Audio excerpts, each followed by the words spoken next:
Elle est au cœur de nos sociétés. Elle fait beaucoup, beaucoup pour pas grand-chose en retour. Et donc, c'est ça vraiment qui me pousse à la valoriser dans tout ce que je fais. Et c'est pour ça que finalement, le quotidien de la femme dans mon art est au cœur tout simplement de mes créations. Parce que j'aime beaucoup la chorégraphie, par exemple, qui se dessine quand une femme est en action. Une certaine beauté que je trouve important de représenter. Peut-être me valoriser moi-même aussi, finalement. Mais derrière ça se cache une idée, finalement, de valoriser sa beauté à travers l'action de son œuvre. Je dois reconnaître une chose, que je suis artiste aujourd'hui parce que j'ai principalement vu mon père faire. C'est ça que je trouvais magique.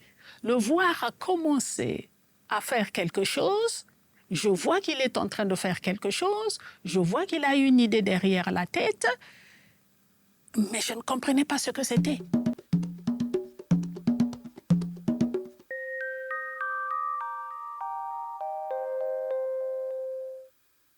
C'est plus tard que j'ai compris qu'il n'y avait pas quelque chose dans le support qui nous sert de base pour travailler. C'est nous qui allons piocher dans notre inspiration, dans notre vision, dans tout ce qu'on a emmagasiné comme dans l'observation, tout ce qu'on a emmagasiné comme image.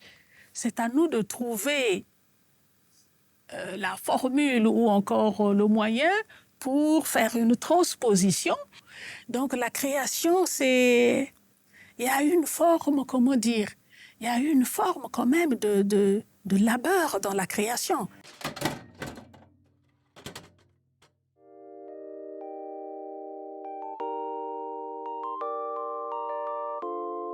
J'ai la pulsion, j'ai le plaisir, j'ai l'envie. Mais en fait, c'est l'envie du résultat. Mais le problème, c'est que j'y suis pas encore. C'est tout ce petit labeur-là de ce parcours-là pour arriver à la fin. J'ai très vite compris que je dois aussi, à un moment donné, réussir à dompter la matière. Aujourd'hui, honnêtement, je prends un réel plaisir à dire des choses. Je fais notamment allusion à la recherche ou à la quête d'autres matières premières.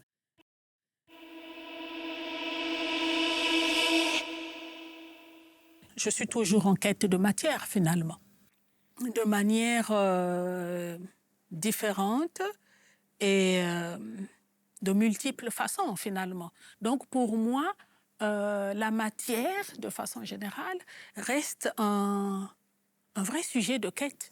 À force d'observer mes personnages en peinture, j'ai eu le goût de les ressortir en 3 dimensions et c'est ce qui m'a poussé, c'est ce qui m'a en tout cas donné l'envie de passer à la sculpture. Comme j'avais un peu l'esprit quand même de la monumentalité, je suis dépendante de la matière, mais il y a moyen de pousser la liberté un peu loin, quoi. Donc c'est comme si je prenais le message que je voulais faire passer par cette sculpture et le crier en gros, en grand, le dire à haute voix, ou bien de l'écrire en gros caractère, en sculpture, mais en grand. Donc tout ça est lié parce que derrière, je veux montrer la force, la dynamique de la femme qui porte nos sociétés.